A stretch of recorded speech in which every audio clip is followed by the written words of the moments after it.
I'm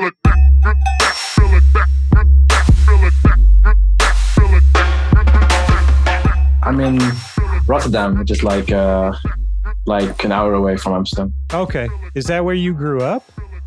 No, I grew up in I was born in a totally in another country, and then I moved here at a very young age. But then I grew up in two small towns around Rotterdam, and I moved to Rotterdam 5.5 years ago. Okay, nice, man. How do you like it? No, I love it. It's my favorite city in the world. I think it's got both the balance in having restaurants and the night scene and fashion scene and all that kind of stuff, while also not being too busy and not too touristy. So it still has the identity and the architecture. I think it's quite unique in Europe, because Europe, the cities tend to be really classic and old. Rotterdam is actually a very new city, lots of new architecture. That's the stuff that I like. Oh, that's cool, man. Yeah, I didn't really realize that. I was just thinking the other day about really interesting architecture I've seen in Europe. Because you're right, I think so much of it is historic and incredible in that way. But then, yeah, there's a few cities. I don't know if you've been to Barcelona or a few other places where it's a lot of more modern buildings and just very striking buildings that give it a lot of character beyond just the historic stuff. Yeah. Well, unfortunately, the reason for in Rotterdam is a bit sad. Well, yeah, it's because of the Second World War. So Right. So everything had to be made new. But it's always the one city in the Netherlands that people are surprised. Surprised at that it's very different. It's very different from Amsterdam or Utrecht, whatever. With all the what do you call it in English? All the little bridges and back alleys with water and stuff. Rotterdam is just very not like that. Right. Yeah. You were saying a second ago you weren't born out there. Am I right that you were originally born in Suriname? No, that's where my mom's from. But I was born in a city called Saint-Denis on a little island called Ile de la Réunion, which means Island of the Reunion, which is next to Mauritius, Madagascar. So it's all the way out there. My dad used to work there. I have some family there, and I was born there. And then we moved back to the Netherlands 6 months after I was born. Oh, okay. So you don't have any memories from out there, really? Oh no, not really. No. Well, how was the Netherlands as a place to grow up, man? What kind of childhood did you have? Was it music around you? Was it active? Well, so I grew up in a small town that was very religious and Christian, conservative. So yeah, that wasn't really my thing. My parents and sisters, they're all quite musical, not in a professional way, but they all play piano, guitar, and sing and that kind of stuff. So I did grow up in quite a musical household, which I think definitely helped. But yeah, after living in a small town, we moved to a small city. So that was a big change, because we finally had a big mall and that kind of stuff, and better schools and people that listen to electronic music, that kind of stuff, which was good. And then after that, moved to Rotterdam about 6 years ago. Finally moved to the city, get to know these cultures and different people and different styles of things. That I think it's very important for everyone to have lived in a big city at some point, because it does really change your look on things. Yeah, I think that's right, man. It's getting that kind of perspective, and especially when you're young, I think that can help expand your worldview a lot too. Because in my mind, and I think probably a lot of people's minds who don't actually spend much time in the Netherlands, the Netherlands, especially in our little scene, is known for dance music. There's so many legendary producers and songs that have come out of there. But then it's interesting to hear you talk about living in a small town that Mhm. felt maybe a little more closed off as well. Like, did you maybe say after the small town, like, did you know what dance music was from a young age? I'd say I kind of got introduced to it when I was like 9 years old, 10 years old, maybe. My sister made this friend in her in school, and um, that person's brother introduced me to like Tiesto and Armin van Buuren and that kind of stuff. Obviously, like very famous Dutch artists. And then eventually, I think he got into Mastercard, and that's kind of, I was like, oh, so there's also like this kind of stuff called dubstep and drum and bass. Even though back then I didn't really know what drum bass was, I just, by the hindsight, obviously there wasn't drum bass in there. I'm talking like like very early Monster Cat like 2 and 3, like Right. those releases, and then that and Siesta Armin Buren, that kind of stuff were like my first introductions to dance music. Yeah. Man, that's at a young age, man, that's got to make a big impression. Were you already a musical kid? I mean, I didn't like play anything, but like I liked singing. I know my mom tried getting me like piano lessons. I just wasn't really into it. It was like I just wanted to play games, like the classic. Yeah. But yeah, I like singing back then. Yeah. Were you in like a choir or anything like that? Oh no, I'm just talking like just singing at home and just singing under the shower, that kind of stuff. Yeah, right. Did you ever, even later, did you ever have any kind of formal training musically? No, absolutely nothing. I'm totally like I can't play a single instrument. Like not at all. Man, it's so interesting because I think so much of your music, you could have told me you had a strong musical background. I would have believed you because so much of your music really does have like these interesting, really evocative melodies and chord progressions. Like I was just listening to A Taste of Hope, Mhm. which I really love, one of your newer ones. And that, do you think it's a natural sort of understanding of melody and chords and the way things fit together, or did it take a while for it to sort of start making sense in your head? Well, so the thing that I have with melodies is that I remember like patterns and stuff very well. And I look at music and especially like chords in a very different way than most people. I think like um, I see everything immediately, right? Because I've only done music on a computer. I don't know what people mean when they be like, oh, play like a G major 9. I don't know what it is. I don't know what a chord is. Right. It could be anything, and I believe it. So I see everything immediately, and I just see numbers. I see like if I say like F is like 0, then like G is 2, and then in my head, like I know that like a chord, like a minor chord, would be like 0, 0, 3, and 7, Right. and then or like a major chord would be like 0, 4, and 7, and I just know chords that I've done that work, and I know like well, after this chord will work.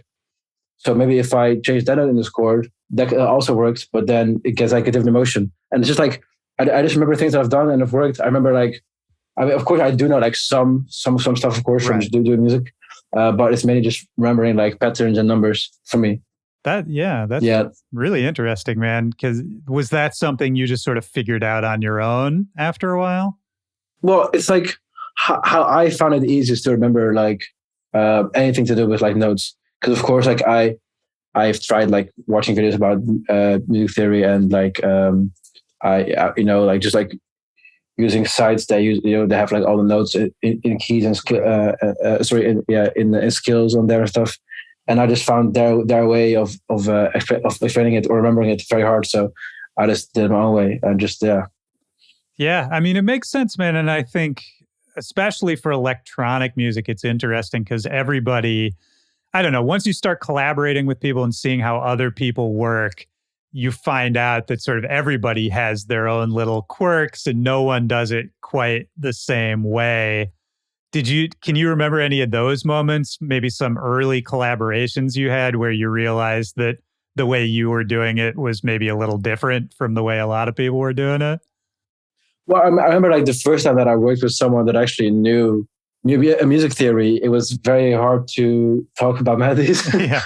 because I didn't get what he was saying, and he didn't get what I was saying. If it's on someone that knows theory and you say like a third, then they're talking about the third note in the in the key. Right. But like when I mean the third, I'm talking about 3 notes above the root notes of the key, which is not the same thing, right? Right. Yeah. So, the key that the song is in. Yeah. yeah. So those kind of things were very complicating. Or like people saying, yeah, like after this 5 chord, you put a 4 chord. I'm like, bro, I don't know what that means. Just tell me the notes that I need to like put on my screen, and I'll do that. Right. It's a lot easier for me. Yeah, no, that makes sense, man. And also you started off really young, right? Like when did you actually get into trying to make music? I mean, 13 is when I first downloaded FL Studio. Kind of messed around with it a bit. Then I went up and down, and then I took like a little break, and then I met someone in high school that also did music, but in Ableton, and then that kind of like motivated me to get back into it. And I think for like 15, I started like really like trying my best to make it a thing.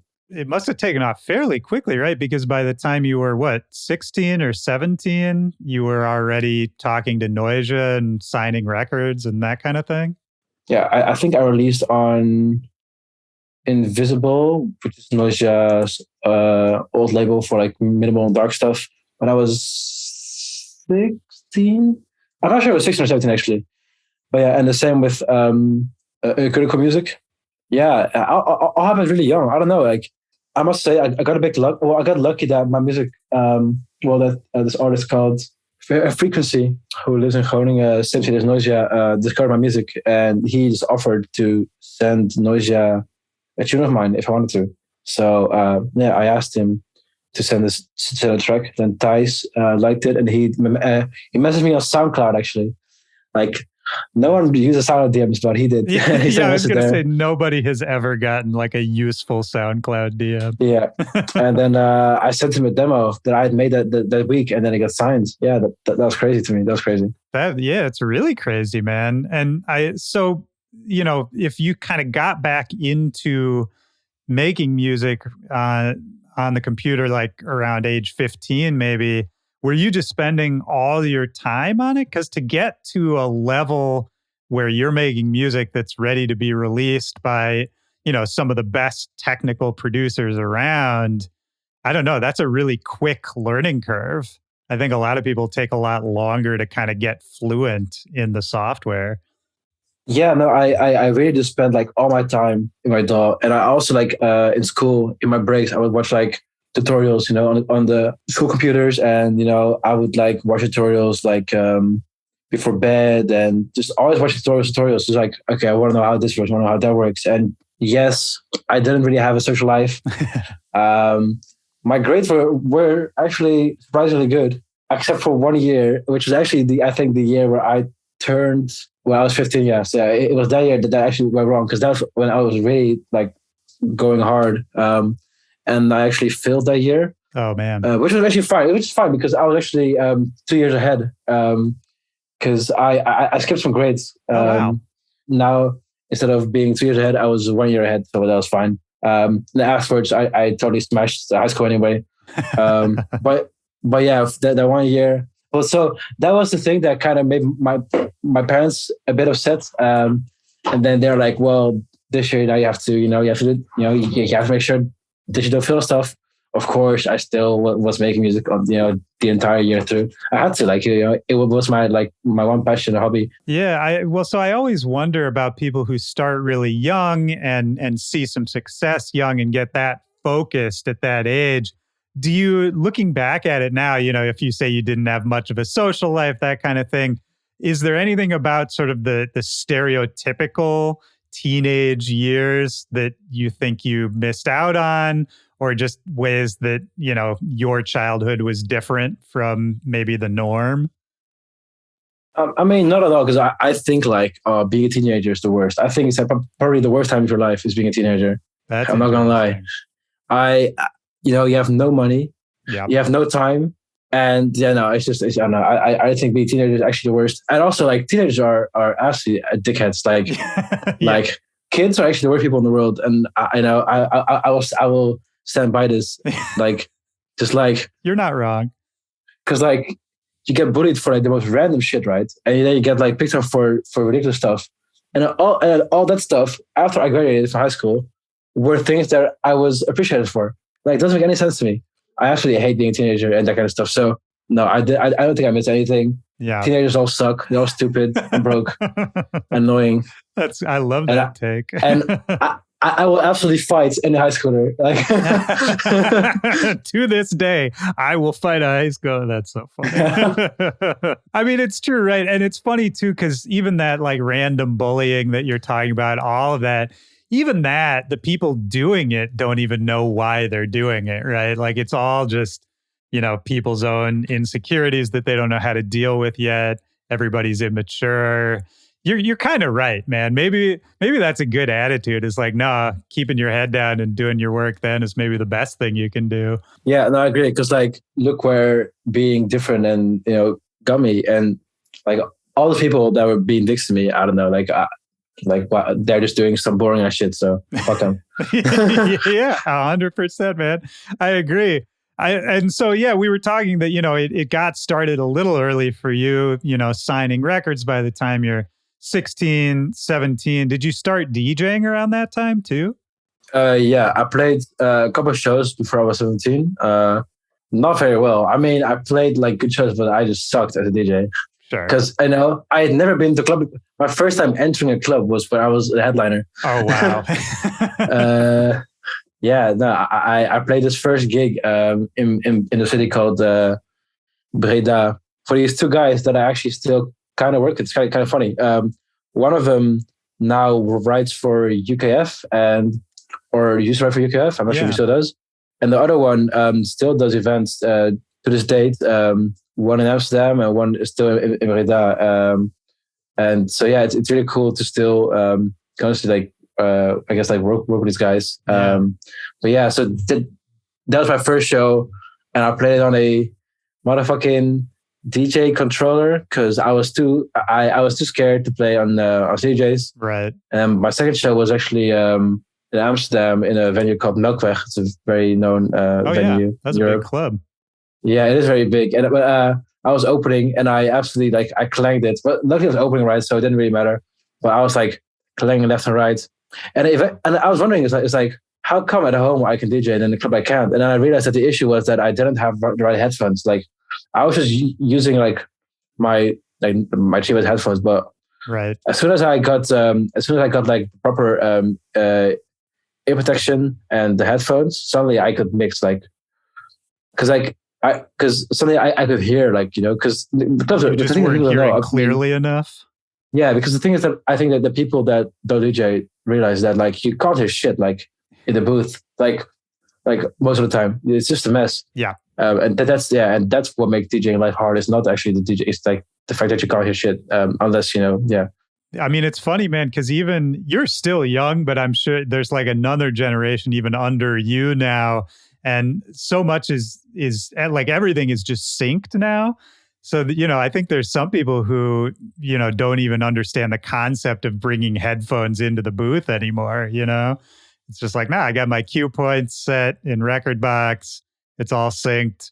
What do I need to listen to the booth for? Oh, yeah. No, I remember when I started DJing, it was just when people started transitioning from CDs to USBs. So I was very lucky that I didn't have to ever play from CDs because... Right. Oh hell no! But it was before like sync was standard on decks. Like it was the 2000s without Nexus. There were in many clubs, so no sync, and also the hot cues were annoying. Like if you had to like call the hot cues before you use them, I hate that shit. Right. But yeah, now honestly, I use sync now as well. I don't see the point in beat matching. It is absolutely stupid. It's a waste of time. However, I still have headphones just just to check to make sure because because sync isn't perfect, and sometimes you didn't like set the grid right or something messes up. But yeah, I'm definitely team sync. And any boomer wants to argue, I'll fight you too. Like I'm like I'll fight anyone today. Like high schoolers, boomers. You're just trying to fight, man. You just want to fight. All ages. All ages. Get it. From teenagers to boomers on. That's so good. from those early gigs you went on, I was doing some reading before we met up here. Am I right too? Like you used to do some pretty technical mixing as well, like multi-deck kind of stuff once you got comfortable? Or is, Oh yeah, I mean, I still do that. Like I mix with four decks. I don't really like actively use four decks as much as I used to, because I used to like play like way more like minimal stuff, and of there it's very easy to like just like mix three tunes at the same time. Like it's very, very easy to do without playing more melodic stuff. It's very hard to still have like clear melodies, going on, which you have like when you have like three tracks at the same time. Like there might still be times in my sets where I'll play, I'll have like three tracks going on and mixing a folk one in, but maybe like once or twice a set. right. It's not really a thing. Because I feel like also a lot of the music that is being made now and that I make is just music that can really just stand on its own and doesn't have to be double drops or whatever. Like I'm not sure how it is in America, but like in like techno and drum and bass, people just constantly like have like tracks playing at the same time, and double dropping and triple dropping, and they're in drum and bass sometimes, especially in the UK, it can be like, or the UK, or like actually no, the whole of Europe, it can be like a dick measuring contest. Yeah. How many tracks that you can fit in a set. I used to be in a race as well, but now I kind of realize that it's really pointless. It's really about the best mix and not just about the most tracks. Yeah. Well, that's true. I mean, I think that's true in so many things about dance music, right? Like, I think that's true in production too. Like, there's so many scenes, especially technical scenes like drum and bass or dubstep or any of that, where eventually it becomes kind of, like you said, a dick measuring contest, or where I think a lot of producers are just trying to impress other producers rather than making the best music. You know what I mean? Yeah. And even like in trying to impress producers, they're not succeeding, like, because people are like, yeah, look at my track in Ableton, I have like 200 like audio tracks, it's so complex. And I'm like, yeah, but it's still shit. Right. so yeah, maybe try taking 100 of those out. Like, yeah. It's like, well, it's like, you have like 200 sounds, but like 100 of them aren't good. So right.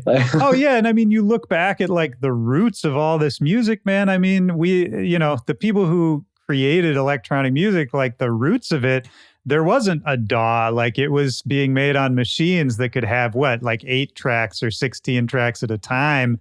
And some of the music that came out of that period, we still reference today as like the classic foundational music. So yeah, it's always funny to me, man, when people think you just gotta cram in more stuff to make your songs better. It's like almost, I don't know if you find this when you're producing, but for me, if I'm ever having trouble with something I'm working on, the answer is almost always to start muting stuff and to start taking shit out. Oh yeah, no, I agree. I think like very often I'm like, oh, like this track, like it's almost cool, and then I start taking away everything that's not essential, and then focus on that. And like, okay, this is actually what I need. And then I can remove like half of these sounds that are muted. They're not necessary. They're only there to like fill space or to like compensate for something that I wasn't doing right in what's essential. So yeah, I do agree for sure. So like when you started, we were talking about those early days. That was the Signal project, right? Like you were doing everything under that name at the time? I mean, that was the name that I had before IMANU. I did have like tons of more aliases before. Like I used to, I started off with house, and then I started doing glitch hop and dubstep, neuro hop, and then only then I started doing drum and bass under Signal. And then about 2.5 years ago, changed to IMANU. Yeah. Right. So yeah, it's just interesting to think about your evolution as a producer as well. Like if you look at what you're doing now versus say what you were doing as Signal or even projects before that, how do you think you've changed as a producer over time? Well, I think it's the biggest difference is the melodic aspect of things. It kind of all started when I started listening to artists like Arca, Flume, and Lepalux more. I realized that actually like melody to me is actually the most important, which at first I didn't really realize. And yes, I love bass music. I love like techno and all that kind of stuff, with the one notes and shit. But I realized that like what really moved me was just like moody, artsy music, and I wanted to incorporate that into drum and bass because I don't think that's done enough. And then, raising at some point, okay, like actually this track sounds better at maybe at house tempo or at dubstep tempo, and then let's make it a house track then or a dubstep track instead of making it so that everything has to be drum bass tempo. So yeah, being unleashed into the melody, but also in tempo is really what I think sets IMANU apart from everything I've done before. And was that part of changing the name to IMANU, kind of trying to break away? Like, did you feel like Signal already kind of had an identity that people already kind of associated it with something that, Yeah, you wanted to make a clean yeah, break kind of? yeah, yeah, definitely. And also, I felt like the name Signal just sounded like it fit with like a certain type of music, which I definitely made as Signal. And also, I mean, there's the part that like it was impossible to market a name and to look it up and kind of stuff. Right. So yeah, that was also like a big part Hard of it. to search that. Yeah. But yeah, like definitely, it was very important to tell people like, hey, this is different. Like, and don't expect any of that all type of stuff. I mean, not any of it, but like don't expect like tons of it because yeah, it's different times now. Yeah, well, so I mean, if Signal was kind of defined by those qualities, do you think the IMANU project has a similar kind of definition? Like, are you able to say what it is, or is it more about you being able to do whatever you want? I think it's very much me being able to do whatever I want. That's also why I went for the name IMANU because it's just my middle name, but shortened. So I want to be like this is just me. It's not like a project. This is just my name. So you can't tell me what to do. It's just.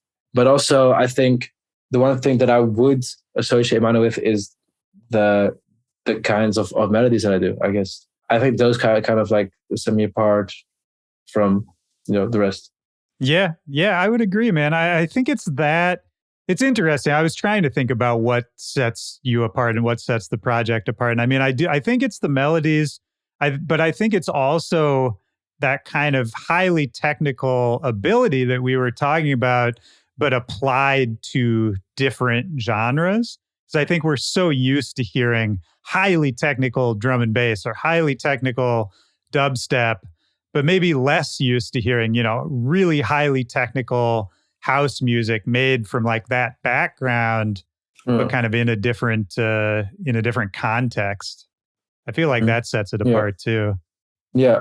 Do you think, I don't know, I was talking to somebody about this earlier today, actually, about the idea of music producers, electronic music producers trying to humanize the music they make a little bit.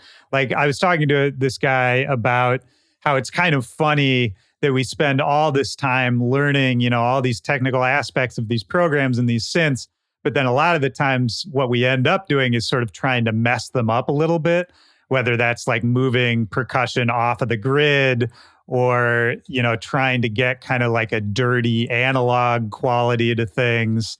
And I feel like that's another thing a lot of your music has, is that sort of that human quality, that like slightly messed up quality. Like it's not necessarily, everything perfect to the grid, everything like just pristine. Do you identify with that? Is that something you work on in your music? Yeah, yeah, definitely. I stand by the fact that perfection is boring. I don't think anyone actually likes perfection. I will like on purpose absolutely destroy like my hi-hats or something, or I'll put my synth through like some vintage machinify thing, that like totally like warps it and makes it sound lo-fi and sound like it's playing from like some old radio. It's very much interesting, and because everything being clean is just really boring. It really is. And I think contrast is very powerful. So then having a clean sound in the same place as like a very dirty sound, now that can be cool.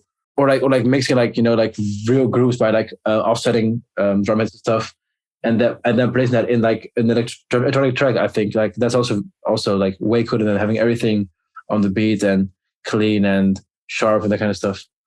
Yeah, I completely agree. I think the contrast is so important. And I think that's something that maybe doesn't get talked about as much in terms of like when you're making a song, it's not just about what is the cool sound I made for this, but it's really the entire palette of the whole thing, right? The whole project of like, well, Yeah. if I'm going to have a drum that sounds like this and a synth that sounds like that, then, my percussion, maybe it would be interesting to have it sound different than those other two things. Yeah. I mean, it's interesting. Where do you see yourself like fitting in general? Because I do think you kind of exist in a scene that I don't know how to define exactly.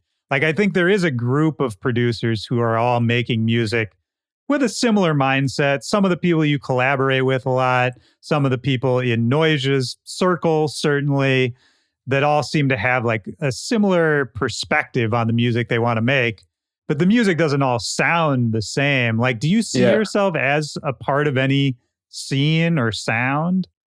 Yeah. So I always like, I don't really know where to place myself, but yes, I do think there's artists that have like similar mindsets to me, and then there's artists like the Car Project and Bunchin, Posei, like Quiet Bison, like Noisia, like those kind of people. I kind of associate myself with. It's like this, like having our sound at any tempo, and I think that's very important and very cool, because I don't know, I don't really like just hearing the same tempo all the time from artists. Like, I think tempo is very important. So, but yeah, like those artists, yeah. And I feel like there has to be like a name for us, but it's maybe because maybe it's better there isn't, man. I don't know.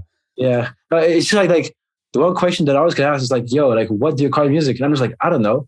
It's just IMANU music. Like, like, okay, but what's your name? I don't know. Yeah. I really don't know.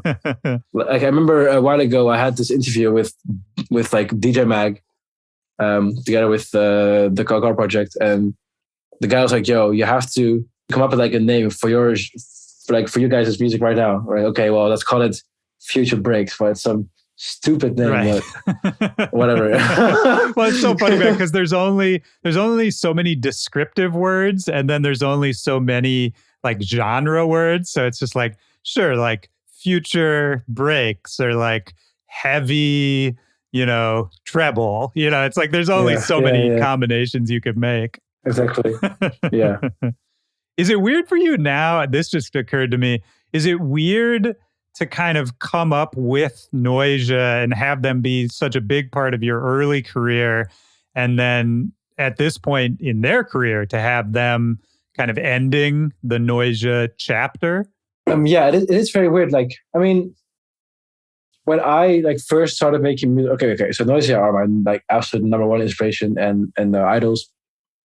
And it's so weird to like kind of like work with them so much, and signed to their labels when I was young, and now the last few years like playing loads of shows with them, and then playing like loads of sets after them, before them, like on their final tour, and them quitting. It's just it's a very strange feeling. People always mention it, like, oh yeah, it's almost like they're like handing over the torch to you, which I hate when people say that. That's a lot of pressure. Yeah. No, it's not pressure. It's just like, but it's like it gives people the expectation, or like the idea that I'm trying to be anything like them, which I'm not. Right. I'm just trying to be myself. And even though I see them as like my main inspiration and idols, I don't want to be Noisia. Like, I want to be IMANU. So if they can stick the torch up their ass. No. That's great. No, I'm just yeah, no, but it's kind of weird. The ending. I mean, of course they're not ending, right? The ending is Noisia, but they still have like all their own projects. Of course, just the name no longer being no longer like having that entity, which I think also like represented not only the drum bass scene, but also just the Dutch bass scene. As like a carrier of that to America and that kind of stuff. That just no longer being there. That's of course a big shame. Like, I think that's a massive shame, because who else is really gonna like? Because I think they really put like Dutch bass on the map. Yeah, like on the worldwide map. Yeah, I agree. And I mean, it's funny too. I almost felt bad for them because they announced that they were ending as Noisia, and they were going to do this farewell tour. And then they had these other solo projects they were each working on. And then the pandemic happened and they couldn't end it exactly yet. And so they're still kind of in the like farewell process, which has got to be just very odd for them to have this sort of drawn out, extended farewell. Yeah, no, I think it must also be like a bit just like very in the way, because I can imagine that they had like a lot of things planned for their own projects, which they now can't do because they're still having to do all these shows with Noisia. And I guess they kind of want to wait until it's all over before they really like start developing their own projects. So yeah, because it's hard without that clean break to kind of move on. I'm sure. Exactly. Do you find at this point, because you've been doing this for a long time, but you are still young, I'm sure there are lots of people looking up to you at this point, and people, messages you've gotten, maybe younger Dutch artists, that kind of thing, who are inspired by what you do. And this isn't the Noisia torch thing, but do you feel any kind of responsibility? Do you put any kind of pressure on yourself to carry on for any kind of scene?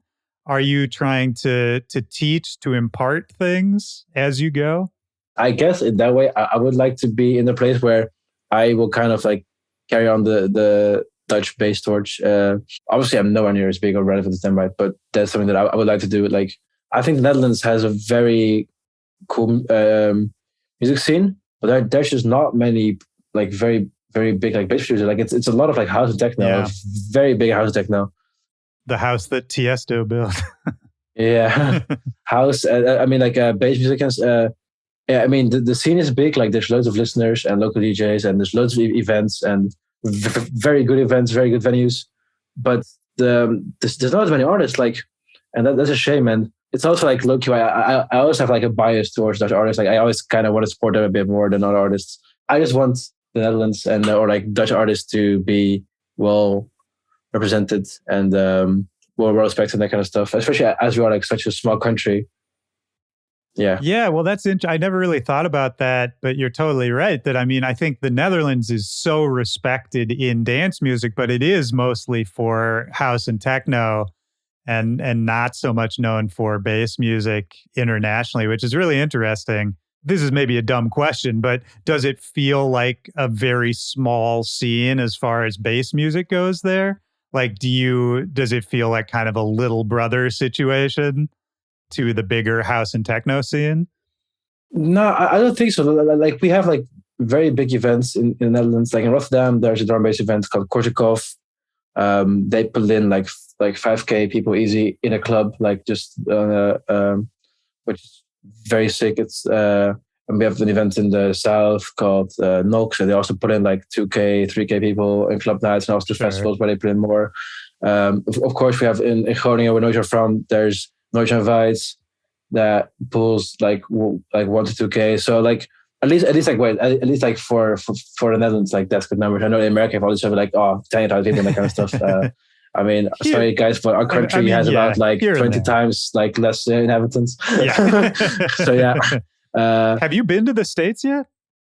I mean, yeah, I visited. I've been to LA, San Fran, just hang out with some artists, make some beats, and hopefully play some shows this year. That'd be real good, man. It's actually, that makes me wonder, what was your experience like playing shows outside of home in general? Like, what were some of the first places you played not in the Netherlands? So the first international show I had was actually on my 70th birthday. Wow. In Czech Republic. I absolutely butchered that show. I hate talking about it, but here I am mentioning it again. Fucking wish that show could be wiped from existence. Absolutely clanged it. First time in another country.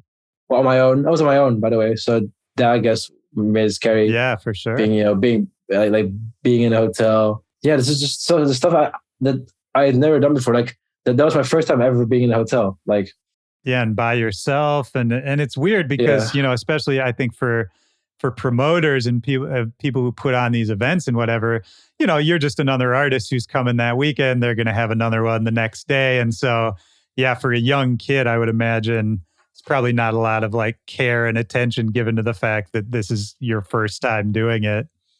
Yeah. No, like it was, yeah, like the first few international shows were very, very like scary.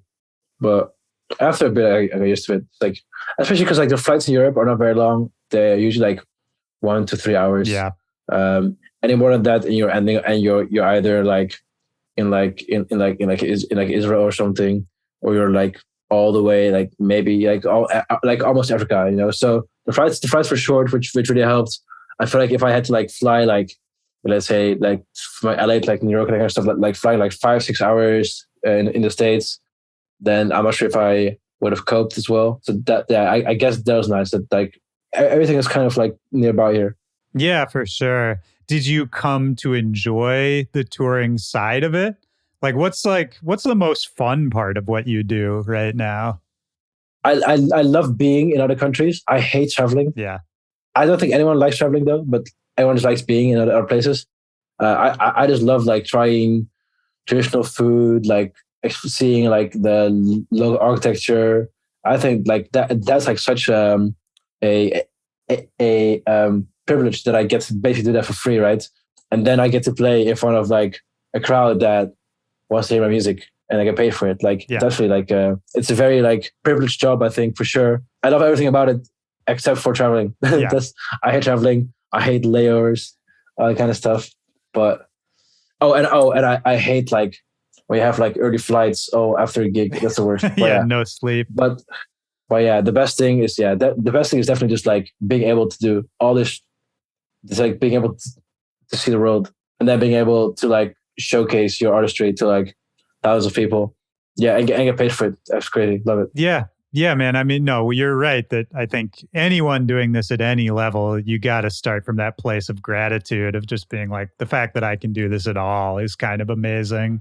What was the experience like? Now you got me thinking about like bigger shows and shows that maybe introduced you to other people or other parts of the world. What was doing the Porter Robinson Secret Sky Fest like? Because I was kind of curious that experience, I think, probably exposed your music to a lot of people who had never heard it before, and probably, gained you a certain audience maybe you didn't have before that. But it was an interesting, this online festival where people viewing it had this really wild experience of kind of walking around this virtual space and seeing you playing. But what was the other side of it like recording your performance and trying to picture what the final product was going to look like to somebody who watched it? Oh yeah, no, I really loved doing that set. Oh man, so the thing is, right, it was a celebration, and I told him we are only gonna do our own music. We're not gonna have anyone's other music in there, and I want all of our new music in there. I want people to hear stuff that they've never heard before. So that's what we did, right? But then the issue was that we had all these tempos and keys and everything.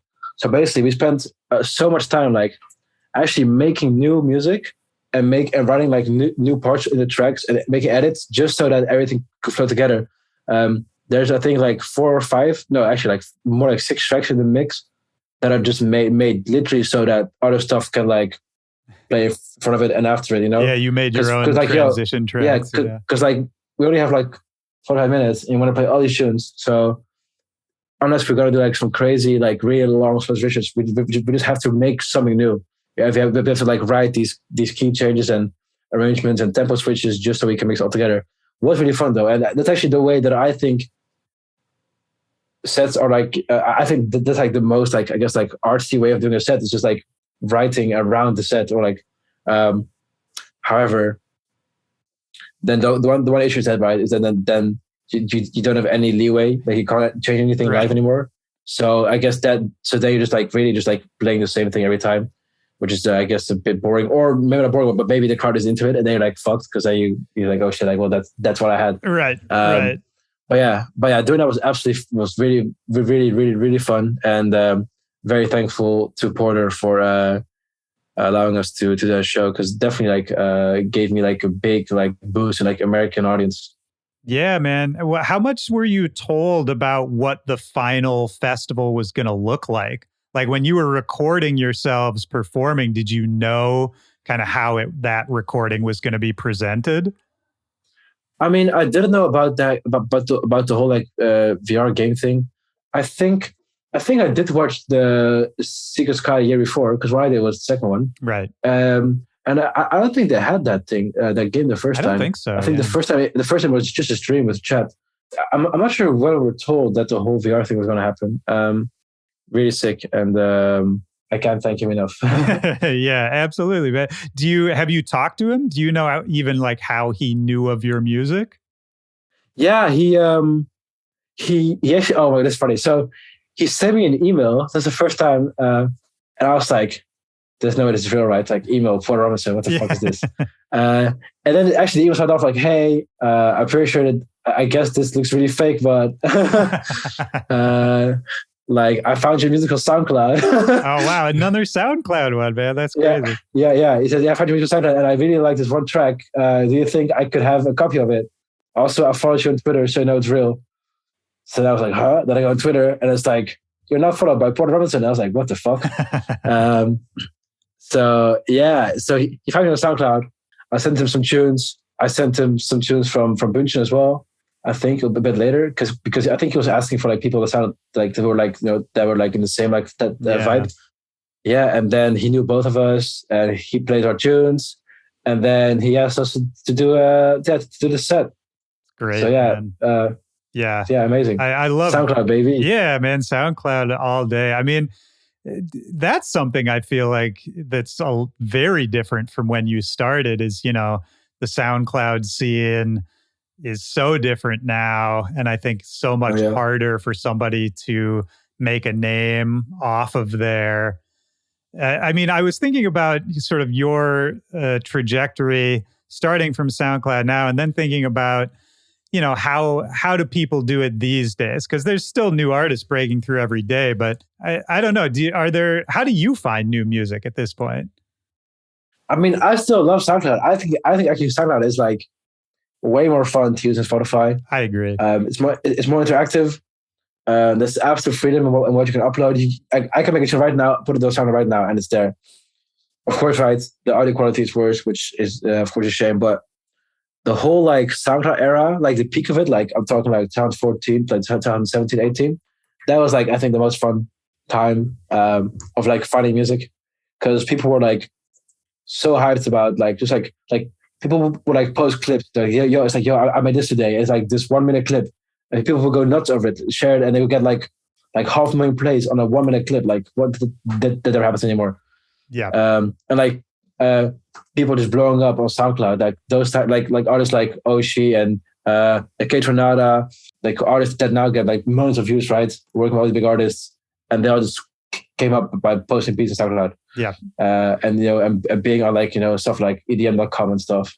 I just like miss this whole like interactive like finding music, finding friends on SoundCloud, being in these groups, because it's also a thing that I think is very important. Like just having people around you, making friends in your genre, and then because when I started out, I was checking out this forum called Neurohub Forum, and then got in touch with one of them, and they added me to this channel on Facebook, made like loads of friends there, and people that I still work with now, and people that are still doing bits now, like Verso and a Great Code. There's also artists like Ramzoid were in there, and just like having your people to talk to and send tunes to for feedback and stuff. It's just very important just to motivate it. And I think SoundCloud also just had that, and not really anymore because that community aspect, man. And there are still communities now, but I think you got to dig a little more to find them. Whether it's some artist Discord or that sort of thing. But I think you're right that SoundCloud was it centralized everything. You didn't really have to go digging. You could just start clicking around on songs you'd liked, and you might start seeing the same names or seeing the same people commenting. And yeah, I do kind of miss that, man. I was trying to think about this the other day too, in terms of like underground dance music, maybe music that's not necessarily meant for streaming necessarily. It's not pop songs written for Spotify, that sort of thing. and trying to think about how you would get known in this day and age for that, and also like revenue streams that I think are a little harder to come by. Like I saw that you do a Patreon, right? Mm-hmm. How Yeah. long have you been doing that? When did you start doing that? I started the Patreon about 2 years ago. Actually, it was like when COVID just started entering Europe. I was like, well, I don't think shows are going to happen anymore, and I need to pay this rent, so I better start doing something. And yeah, I started the Patreon. I think I was one of the first people to do it in drum and bass. Well, I mean, I guess it did, but back then I still did like main drum and bass. And yeah, that kind of like saved my ass. But like without that, I wouldn't have been able to afford like living without finding like another job or starting like code producing and that kind of stuff. So yeah, and also I'm actually I made loads of friends through doing that, because you know it comes with like a Discord server, Right. and I've had people that actually make amazing music, and started talking to them. I got some people signed to like big labels through it, and it's really cool to like build like a community there and stuff. Yeah. I guess that's maybe the answer, right? Is if the community on something big like SoundCloud isn't as poppin' as it used to be, I think it falls to artists to make the community themselves, right? At a certain point. Yeah. The thing with that though is that like I noticed that on Discord, like loads of servers and stuff, and the communities just kind of die out. It's you really have to like keep it active and go and going.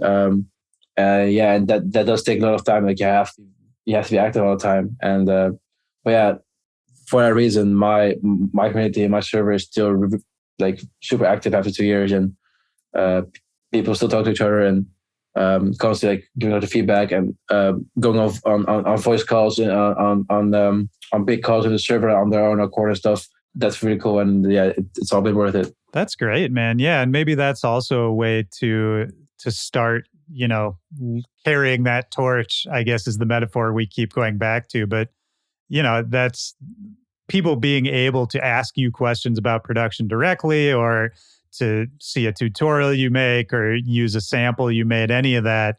I think that's so valuable. That's like what people are desperate for when they're starting out, right? There's so many bad tutorials out there. There's so many videos that don't tell you really what you want to know. And I think being able to go directly to the source, that's something new. Yeah, I agree. Did you have anybody, any early moments of people teaching you things or watching somebody do something that really turned on a light bulb for you or really changed the way you thought about making music?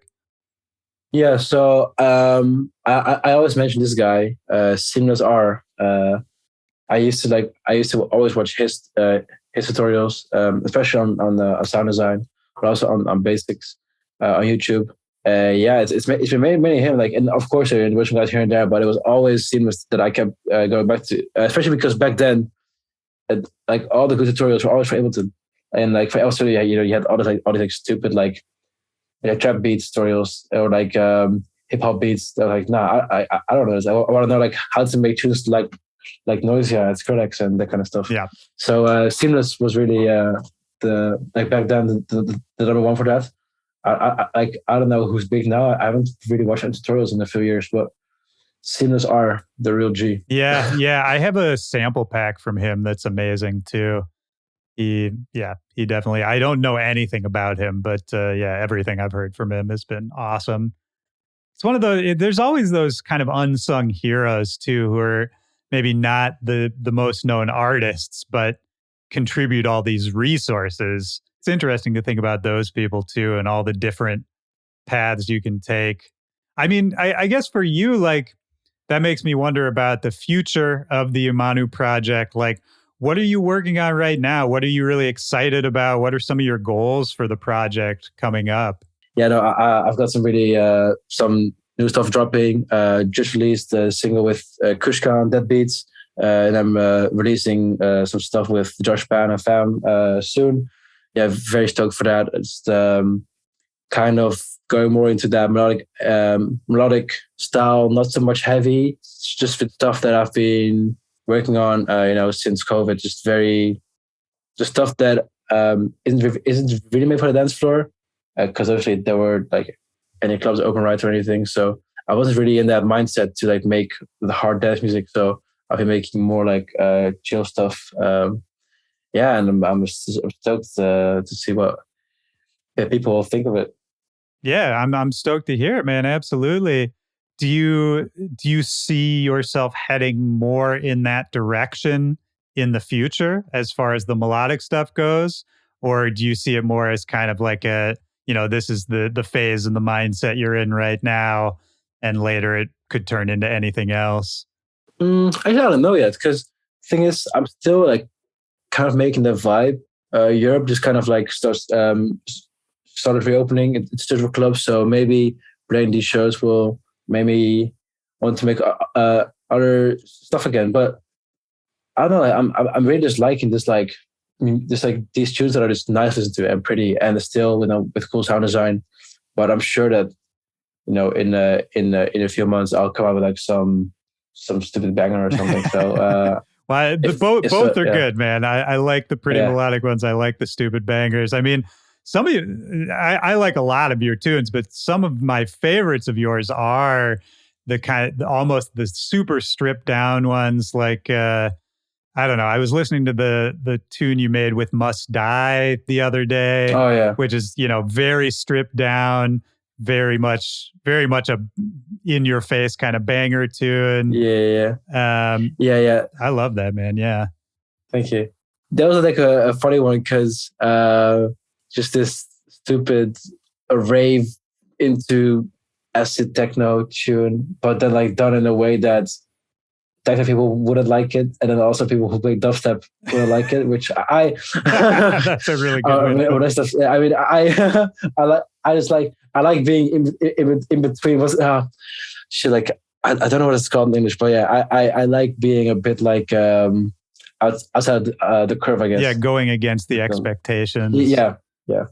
That makes sense. Yeah, and that one, and then even this is maybe a little older, but the remix, I think it was you and Bunshin did of Breach, that song. Jack. Oh yeah.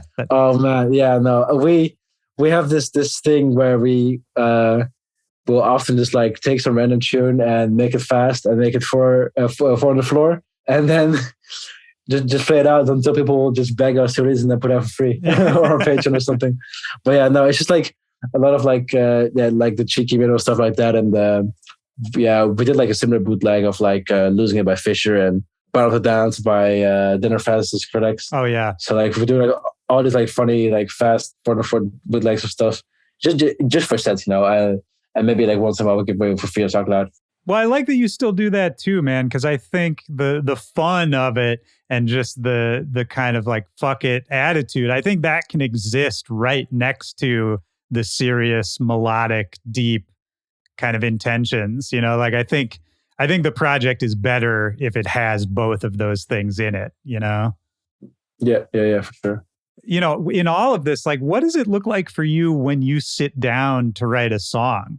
Like, we're talking about all these different types of songs you've made, all these different styles and tempos and sounds. Do you have like a typical process when you sit down to write? The first thing I do is that like I tend to start with like chords, just to like get a vibe down, and only then is when I kind of like decide the tempo that I want to work with. It's like, okay, does this chord progression sound nicer at this tempo or that tempo? And then I'll see like what kind of drums I think fit the vibe the best, and then is this tempo still right for these drums then? And then and I start with very simple sounds, usually just like with a sine wave or a piano or a saw wave. Just get like the melodies down, and after the melody is good, then just like make it sound interesting. Because I no longer want like a song to rely on just having cool sounds. I want it to be cool already without any of the sounds being cool, and then make it very cool by making the sounds cool. I love that. That's like, did you see Disclosure? They broke down how they made Latch like a month ago. Did you see that? I think I saw like some of the highlights of it, but not like the whole thing. The only interesting part relating to what you were saying was that they posted kind of the like V1 session project of it. And it's exactly what you were talking about, where it's kind of just like sine waves and really simple MIDI playing the melody, like the main melody of Latch. And it doesn't sound like anything, like it just sounds like kind of like a shitty MIDI version of Latch. But you can hear like the core of the idea is there. And I don't know, I think it's cool that you're also talking about starting off working with chords and all that. And I hope that maybe some of the people listening who are interested in making really technical music can take that as a note that, you don't always have to start from that perspective. For sure. Well, this has been great, man. Is there anything else we haven't talked about? Anything else that's on your mind? Anything else you want to get out there before we wrap it up? Politics. No, okay. 3 more hours. Let's go. Shit. Let me think. I would like to shout out some people, of course. My management, Walter, Fiep, especially, absolute royalties. Also, the ones that hooked me up with this podcast. So shout outs to them. And shout outs to everyone that I work with. And of course, shout outs to my guy, Willy Joy, right here on the other end of the screen. Hey, my man. Me on this podcast. No, I'm dude, I've been a fan of your music for a while. I think we got a lot of mutual friends. So yeah, it's I've been wanting to have you on for sure. Oh, you know what? Before I let you go, I wanted to ask about your label too. Is that still going? You have any plans for the label? It's a bit of a weird spot right now. We have some stuff lined up, but it's a bit complicated. Fair enough. Yeah. So sometimes the label shit gets complicated. Yeah. I feel you. I mean, you've been working with a bunch of different labels in the last couple of years. I mean, you mentioned the Deadbeats song, and I know you put out some stuff with Slander's label as well. Yeah. Do you plan on kind of working with a lot more labels? Are you looking for a home in general right now? I mean, at the start of the project, I kind of like wanted to release all those labels to get my name out there a bit. But like the next releases are all on Deadbeats. I'm very happy to work with them. So and especially now that I'm more established, I don't really need to have my tracks on every label. It's nice now to have a more consistent like control over artwork and marketing, that kind of stuff. So yeah. I mean, Deadbeats is great, man. Shout out to Zed's Dead. I love those guys, and I think we were talking earlier about how it's sort of hard to define the scene that you're in, but I think if there's anyone who has sort of an equivalent thing in North America, it is kind of the Deadbeats label, because they're putting out a ton of interesting music from all different styles. And it really only seems united by the fact of like a shared perspective or like a shared ethos. Yep. So yeah, I never thought about that. But yeah, man, shout out to Deadbeats. Well, this has been great, man. I'll ask you the last question. I just ask this at the end of each episode I do. Just looking for a moment from your life, a memory, could be from any time, when in that moment, music really deeply affected you, really had like a deep impact on you in that moment. And that's meant to be a super broad question. There's no wrong answer.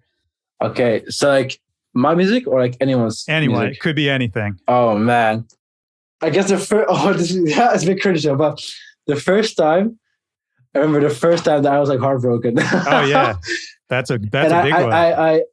I very vividly remember I had this one track on repeat. These 2 tracks on repeat by Lodestar, who unfortunately no longer exist. But I think it was Lodestar, Stepped Outside.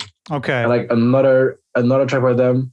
Anyway, like that's when Native was on track, Native by Lodestar.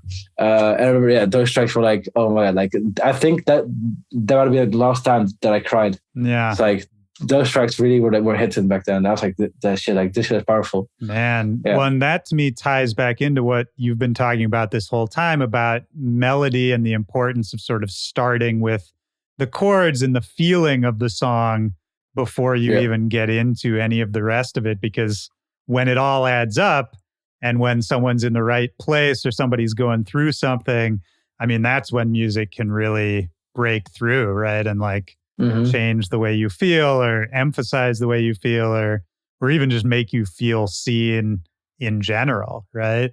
For sure, for sure. Like that's what it's all about, man. I mean, that's yeah, I don't know. Thinking about that, it's like, well, yeah, I think that's why we're all doing it, right?